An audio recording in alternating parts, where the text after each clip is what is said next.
Hello, everyone. My name is Meghan LeVota, and thank you for listening to Psyche Design. Today, I'm going to be discussing what is a personality type pattern. Now, I'm going to do my best to keep this conversation casual, but also throw a lot of info at you. Um, that's a big question, and so it's going to be pretty impossible to answer it like very comprehensively, but also like in a way that's just super concise right off the bat. So, but I just wanted to address this, especially if you are new to personality type, the MBTI, the 16 holistic type patterns, any of that. Because when we think of the word personality, there's a lot that might come to mind. You might be thinking about your behaviors, your traits, um, the way that you engage with the world around you. And there are many theories about personality and what makes us tick as humans. The Enneagram theory is one theory of personality that has been picking up steam a lot in recent years. And the Enneagram describes 9 types that are characterized by their core fears. And that core emotion is what drives the behavior and drives the behavioral patterns that you see, which makes up their personality. But there's many layers to personality. Um, Enneagram is just one layer. Then there's also the Big Five, which is very popular in psychology and scientific communities, where there's these big main 5 traits that humans could be, and these change over time. You could be more extroverted over time or more introverted over time. There's openness to experience versus not so much open to experience. These traits exist on a continuum, and they also can kind of they describe behavior, but they also are they imply that these are also like skills that you can that change over time. Whereas the MBTI in Carl Jung's theory of psychological types implies that there is something core and something innate that doesn't change. And so it's a completely different way of looking at personality from how the Big Five looks at personality. It's also very different than how Enneagram looks at personality, because Enneagram is looking at a core emotion or value and the behavioral patterns that are tied directly to that feeling. And the 16 cognitive types and those personality patterns, um, which, just to clarify what I'm talking about here, it, was it was inspired by Carl Jung's psychological types. Then Myers and Briggs developed the MBTI that we know today in corporate world and pop culture.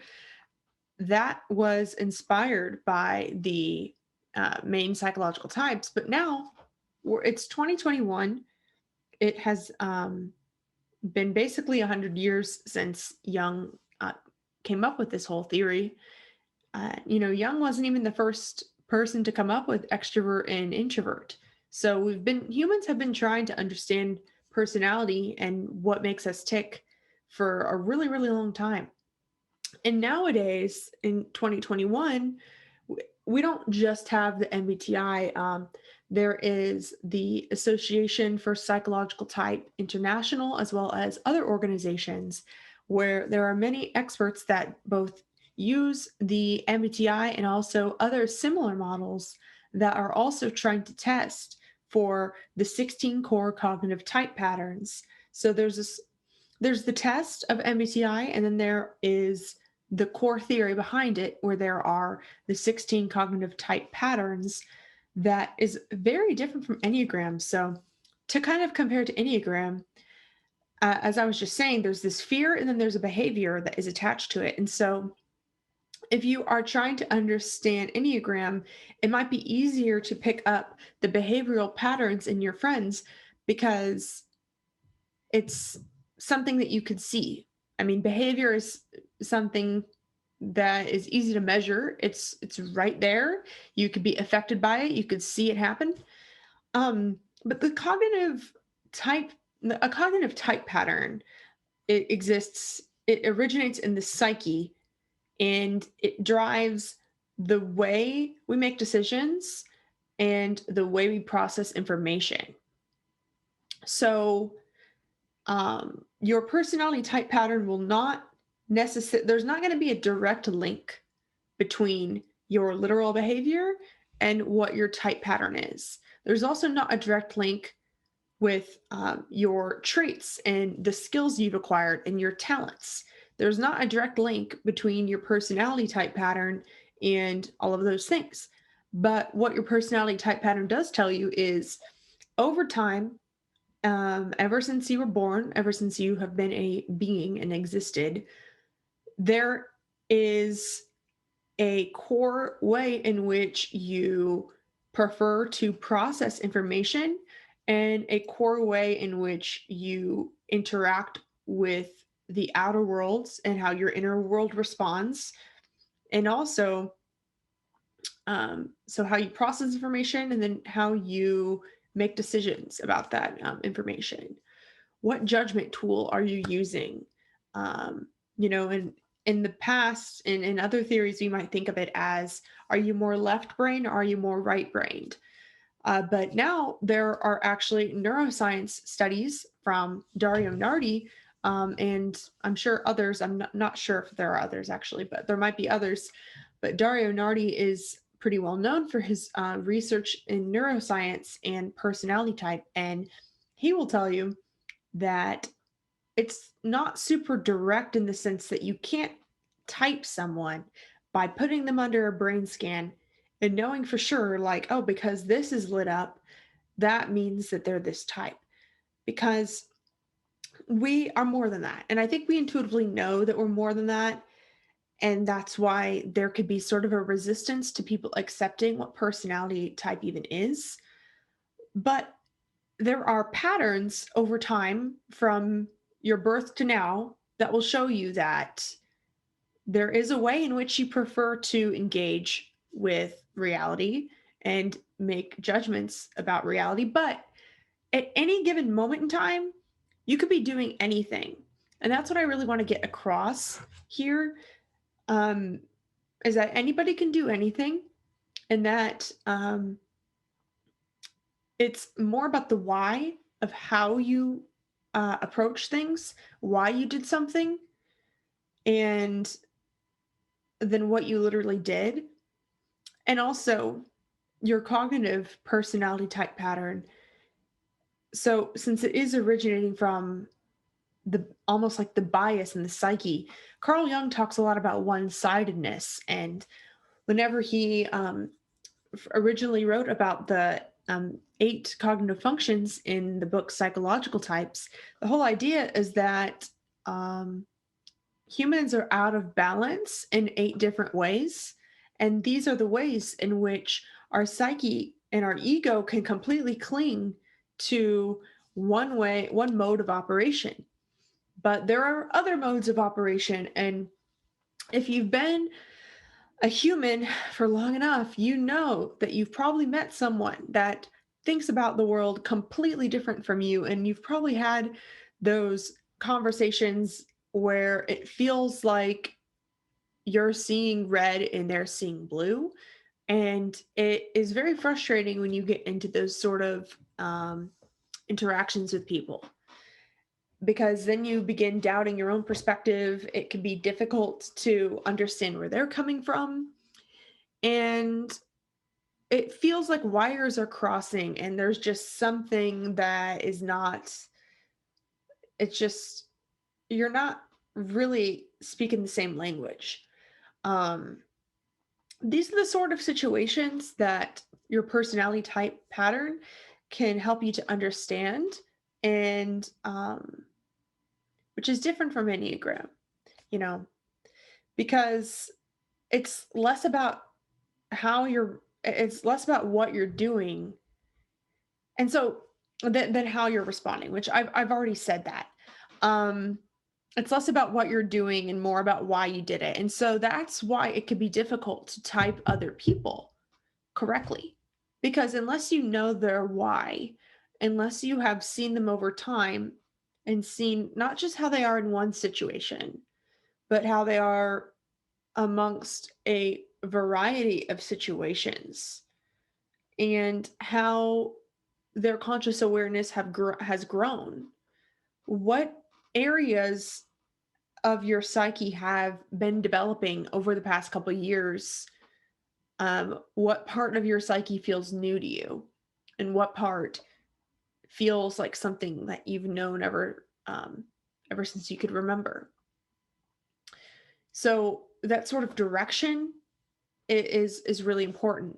So I want to bring up a few things. So, oh, okay. What I was going to say earlier is that, okay, in 2021, as I was describing, there is a whole person, what am I saying? There's a whole community of people and a whole theory behind how these 16 types work. And the MBTI itself is just a test in order to help you understand which of those types you are. There's also a lot of online tests that you might have seen and taken. Some of them might not be scientifically validated. But really, even if it's not scientifically validated, all of the tests out there that are testing for your personality type pattern, they're all self-report tests, which means that it would be impossible to fail because everything that everything that you are able to share with it and is the more you share, the more honest you are, then the more accurate your results are going to be. And so that's why Linda Behrens, who is a type expert who's written many books on types, on personality type, she takes her clients through the self-discovery process, where it's more about helping you see these lenses of the psyche and understanding in which way you might have a natural bias. And so it's kind of like how you're right-handed or left-handed, and you just naturally started picking up a pen or pencil with one of those hands. It doesn't mean you can't use the other hand. It just means that that is what you naturally did. That's how it is with our psyche, where you might naturally look at the world through the abstract patterns and concepts, which might make you an intuitive type of person, or you might naturally be very grounded in physical reality and the five senses. Now, this is a very basic way of describing sensing and intuition. There's a lot more there.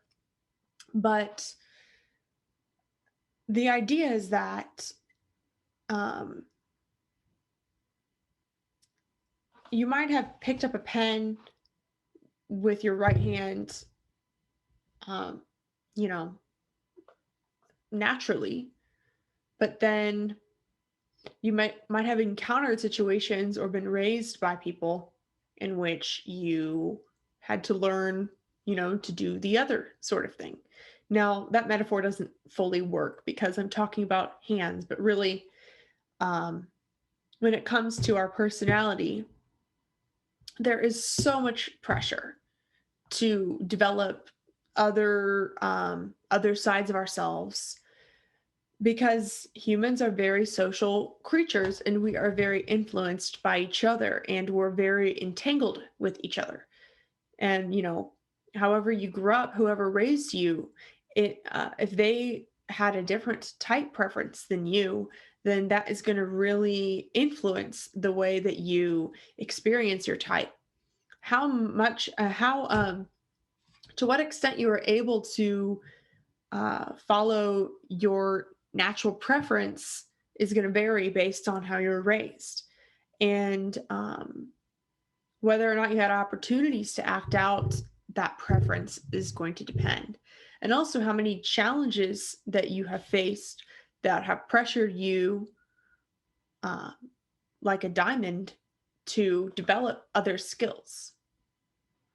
So So now that we're on the same page about that the tests are just there to help you reflect on what these preferences might be, and that you don't even need to use a test. You could just use a self-discovery process, essentially, because the idea is for you to get clear around what comes natural to you. And nobody can tell you that but you. Um, Someone like me who's been into this for a while can maybe point to things that I've observed about the different functions, the different types of people, and how they might behave. But it's still a big might. It's still a maybe, okay? There's nothing set in stone when you're trying to link behavior and traits with the lens in which you see the world, which is kind of what your type pattern is. So, for example, me as an ENFJ, my dominant function is extroverted feeling. So my natural instinct that is core to myself is that I am very attuned with the emotional environment around me, and I naturally consider other people's feelings in any given moment, and I naturally seek to respond and connect um, at any given moment. And so that's an extroversion. That's extroversion focused on the world outside me. It's also feeling, which is focused on uh, values and ethics and making decisions coming from that. Um, I don't always instinctively do that as much now because there has been moments in my life in which I have had to understand that not only do other people not live their lives that way, some people are way more introverted and keep to themselves, but I've also understood the ways in which me doing that over and over to myself has uh, been self-destructive, and that's the whole point of Carl Jung's psychological types is that the eight cognitive functions, our dominant function, is our gift, but it's also a way in which if we could be self-destructive to ourselves. So, for example, with extroverted feeling, that could be someone who spreads themselves too thin, isn't able to set boundaries, so focused on the connection between them and other people that they might find themselves getting lost in other people, and not spending enough time introspecting on what they want from a given situation. Extroverted feeling dominance could be so understanding that they forget to ask themselves if this sort of transaction is cool with them, and if they are still wanting to invest in this person or the situation. It can become so easy to just instinctively consider what everyone else is feeling and thinking and wanting to ride that wave. And so everyone's dominant function feels like this sort of wave that you're riding. And so so there's a lot of different books out there that you could read if you want to understand exactly how these functions work or to see examples of how they might work in someone else. And a lot of what I want to do in this podcast going forward, I really wanted there to be a lot of episodes that were kind of like setting the stage in case there were any beginners who were completely new to this. So I'm trying to set the stage, but really I want to be interviewing people about their experiences so that we can begin to see the ways that the lens in which we see the world is impacting our everyday life. And we also can better engage with other people by understanding and acknowledging the lens in which they're seeing the world. So, yeah, there's a lot. And yeah, I feel like I kind of already said this, but just to distinguish that, I'm interested in the theory behind all of this, and I'm less interested in the tests, but that's just me. There are people out there that are really interested in figuring out a scientific approach to measuring this stuff, where I'm a lot more interested in explaining the phenomenon and getting people together to share their experiences so that we can all um, dive deeper into the self discovery process together and learn about ourselves. And I think that using personality type patterns and recognizing the patterns in ourselves and how it can evolve over time, and you can allow um, more more functions into your consciousness by recognizing that they do exist, even though they might be in your shadow. Doing that over time can be really, really healing. And I think that that's the main value of all of this stuff. I'm not as interested in proving once and for all that it exists, because there's enough people out there that have found it to be a extremely transformational tool that I'm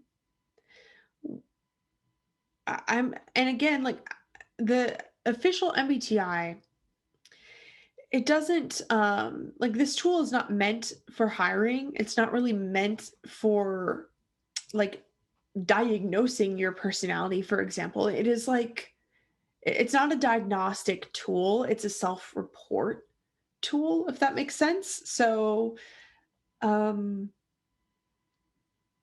the test is just a way to start to think about uh, how how you operate. So that's what my podcast is really about, is this self-discovery process, sharing some things that I've realized and wanting to have more people on to discuss that.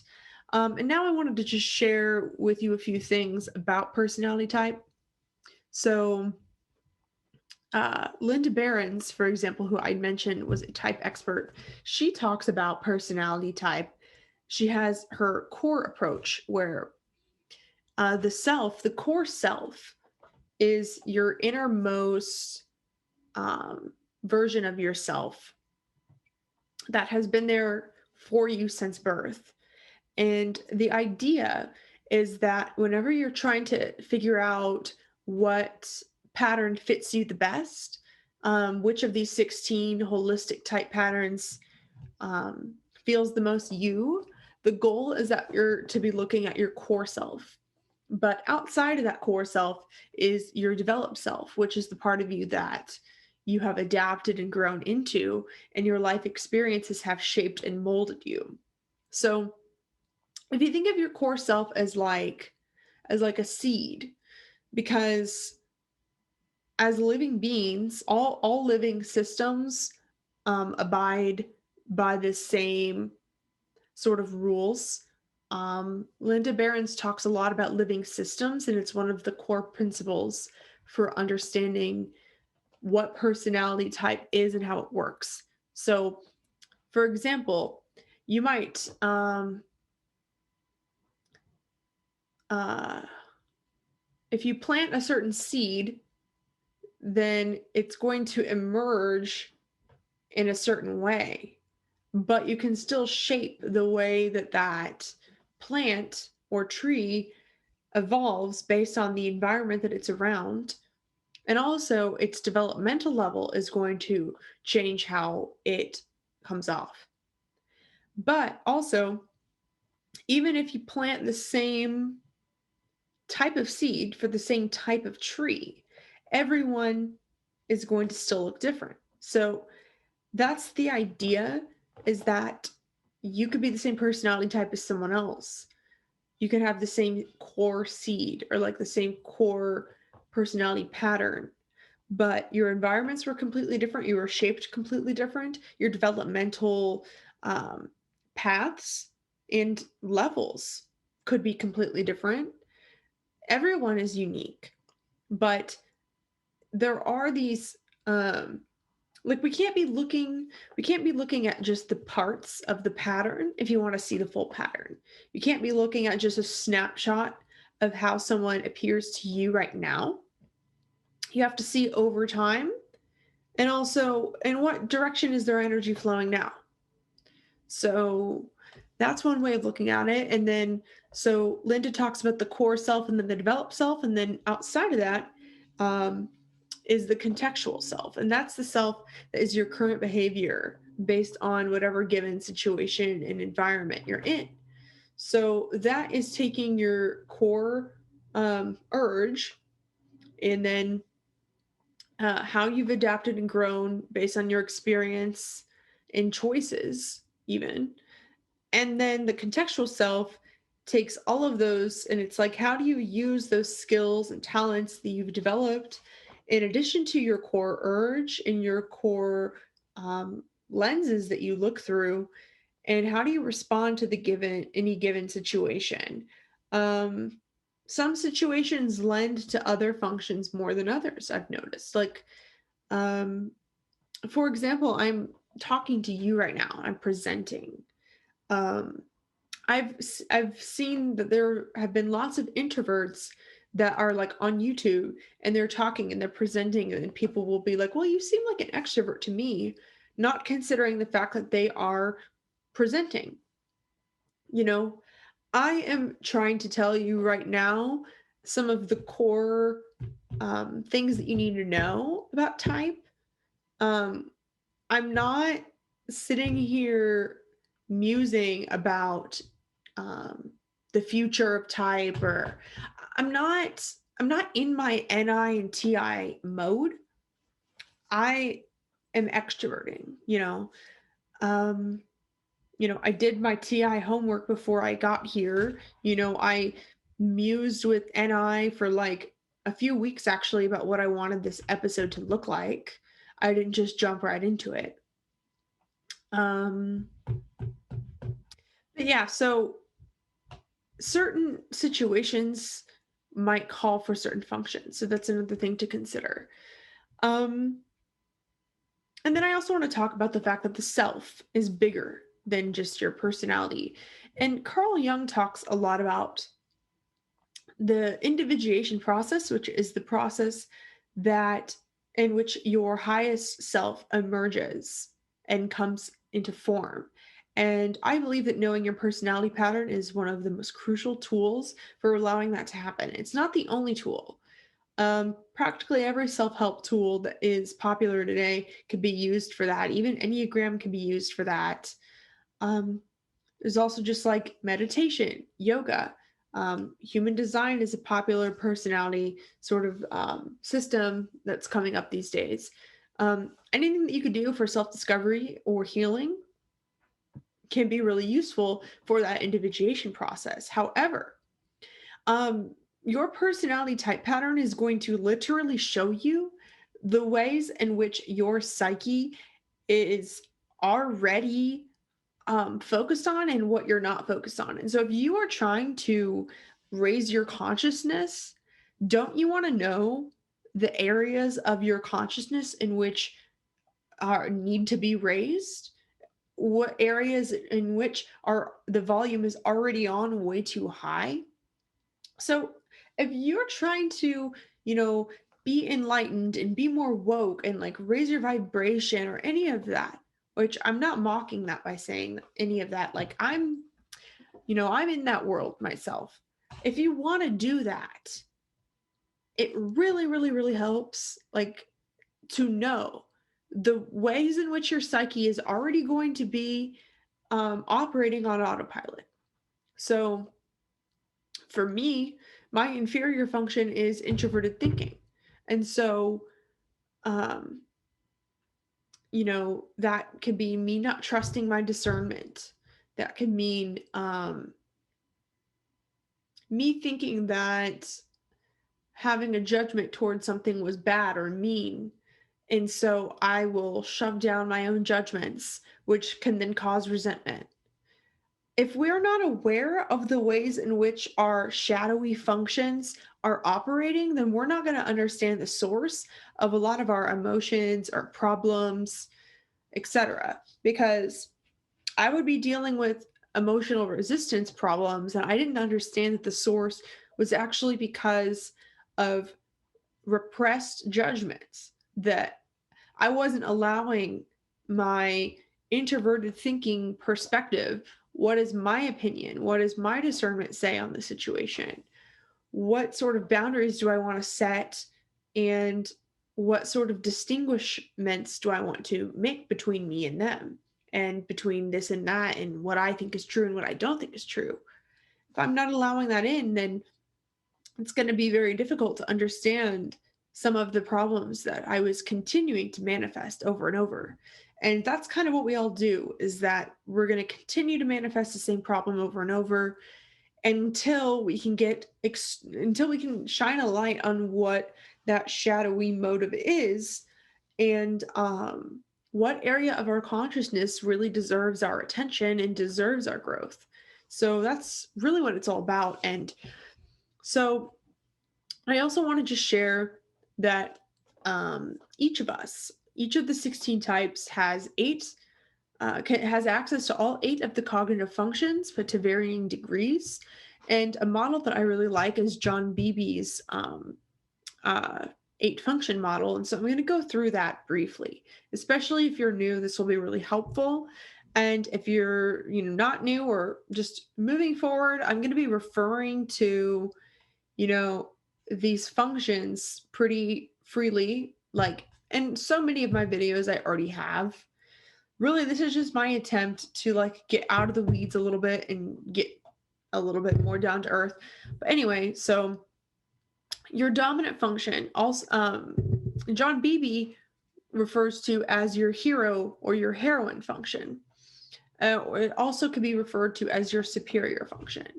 You'll find when you're in the type community that different authors have different phrases for things. And so that's something that you're going to just have to get used to, or, think about it a lot until you figure out what phrase you like the best, if you prefer dominant or superior.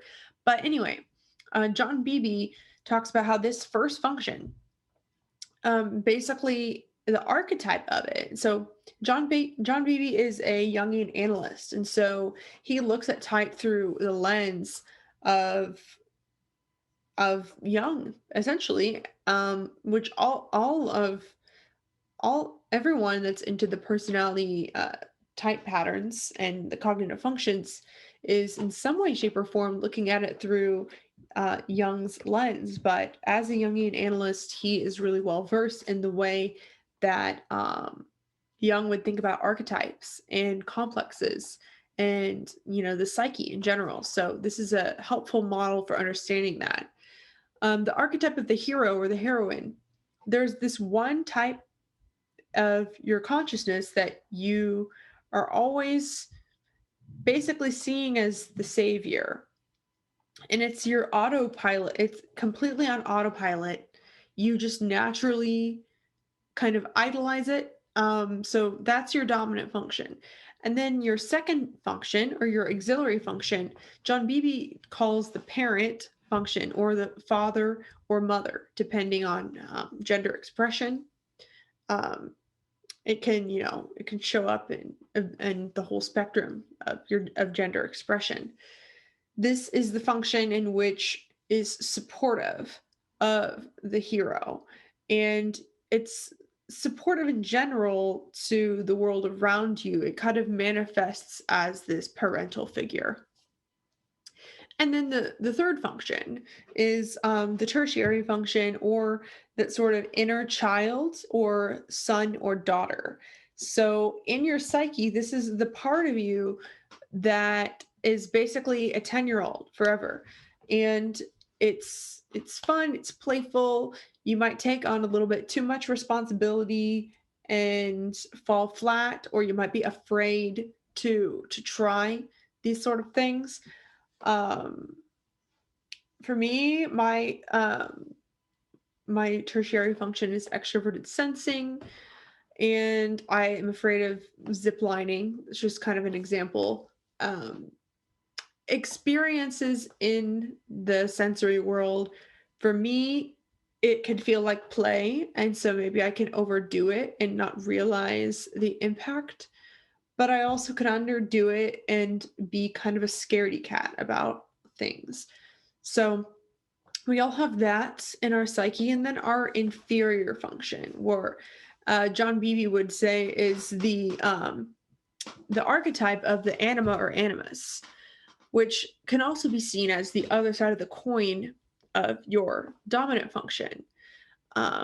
This function is opposite to your dominant. So for me, it's extroverted feeling for my dominant, and then introverted thinking for my inferior. They are different orientations. One will be extroverted and one introverted, and then they're going to be focused on the different the what am I trying to say? A different function. You get it. If you don't get it, message me and I'll explain. But this I like to refer to this function as like the diamond in the rough. And I know Marie Louise von Franz, who was a friend of Jung's and studied under him, talked about the inferior function as being kind of like part conscious, part unconscious. And so I also like to think about it as the gateway to the unconscious. Um, and that's why it's that diamond in the rough. It is like a part of you that if you can um, allow, it can almost be like, it can almost give you like scuba diving gear that can help you go into the depths of your deeper shadows, the other four functions. And it can keep you grounded in real life or in your actual life as well. Because typically, if you are not aware of it, which I mean, we're not, like, this is like a really, really rough spot for us. This is the part that really triggers us and other people. And it's something that we would love to be more conscious of, or maybe it's also referred to as aspirational in nature. Um, we can aspire to be better at this function than we are. There's just something that is very shadowy about this function, but it's also within reach. So that's kind of that dynamic. And then, so those top four functions, these are all these complexes that our ego is in harmony with, and our ego identifies with and attaches with. But then the other four functions, um, these are in the shadow. And the sixth function, John Beebe talks about as the opposing function. It's the same function type, but the opposite attitude to our dominant. And it can kind of be seen as, you know, something that, you're opposed to. I also, I refer to this as the evil twin function, because I feel like it can sometimes seem, when you're dealing with this function, like there's a devil and an angel on your shoulder, and that it might feel like the devil on your shoulder that is like kind of coming at life and judging things very similarly to your dominant function, but in an opposite orientation. So for me, as an extroverted feeler, my opposite function is introverted feeling. And so yeah, that's a trippy sort of shadowy function, because I feel like it's one that comes up a lot if you're triggered by something. It might be something that you project onto others more often. It comes up a lot as a shadow, compared to maybe other shadows. So, and then we have the sixth function, which Beebe refers to as the senex or the witch or the critical parent. It is opposite of the auxiliary. So for me, I view this function as something that we have access to, but we might not take seriously. So with the critical parent, it's there, it's present. Um, you might act out like a critical parent with this function to others and kind of enforce it, um, rather than a more supportive, you could do it parent. This would be the part of you that is trying to keep others in check. So for me, that function would be extroverted intuiting. So if people are not really open to all the possibilities, I might check them on that. But I also might check I might check NE users on their overabundance of all the possibilities. And I might be critical of that and want them to narrow it down and be more clear. So that's how that could show up. And then perhaps the most challenging function, in my opinion, is the seventh function, or the trickster, as Beebe calls it. It is the opposite attitude from the tertiary. And I refer to this one as the mental blind spot. A lot of people in the type community will like talk about this as a blind spot because it's basically the part of your psyche that you notice the least. And so that's why it's kind of referred to as the tricksters. It can kind of sneak up on you um, in some ways, um, maybe because you're not paying attention to it. So that is something to be aware of. But as far as shadow development, I wouldn't recommend just going straight to the trickster and trying to be super aware of that, because if you flow with the order of your natural stack, then you'll start to compensate for your weaknesses and balance those things out a little bit better. That's definitely a blind spot to be aware of and could be a really helpful function to look at if you're not sure what your type is.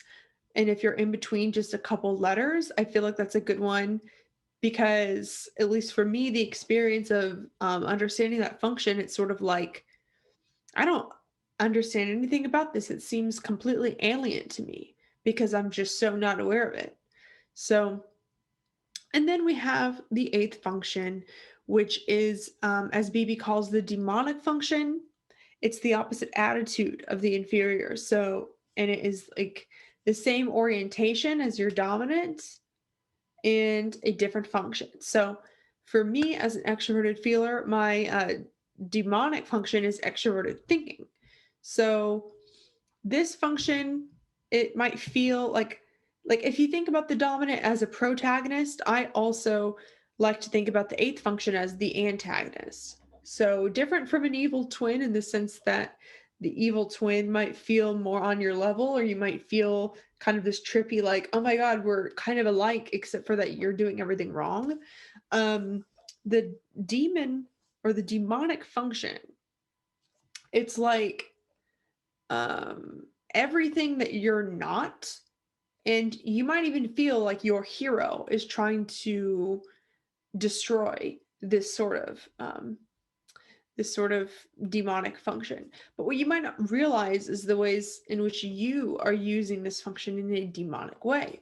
So for example, I, as an extroverted feeling type, I'm going to be really focused on the ways in which I'm impacting the external world emotionally, and I'm going to be so focused on that, and I'm going to be banging my head against the external world over and over and over again, that I'm not going to necessarily realize the sort of logical um, impact that I'm leaving, and the sort of I'm not going to notice, I guess, the crumbs I leave along the way in the logic, in the external logic. So that's one way of looking at it. Um, And so I find that it's really helpful to sort of parallel what your dominant function is from the demonic or the eighth function perspective, because it helps really put things in check. Because if you can understand everything that's wrong about this function, and then you can parallel it to your function, recognize that you're doing a lot of the same things, just in a different way, then it can be really helpful for realizing how crazy you are. And we all kind of are. So I hope that this was a good introduction to what is personality type. I'm definitely going to be making a lot more episodes about each of these function slots, and also more in depth about what the eight cognitive functions are. Um, and having more people on to just interview. So if there's anything that you would like to know more about, and if you have any recommendations, please let me know. And thank you for listening to Psyche Design.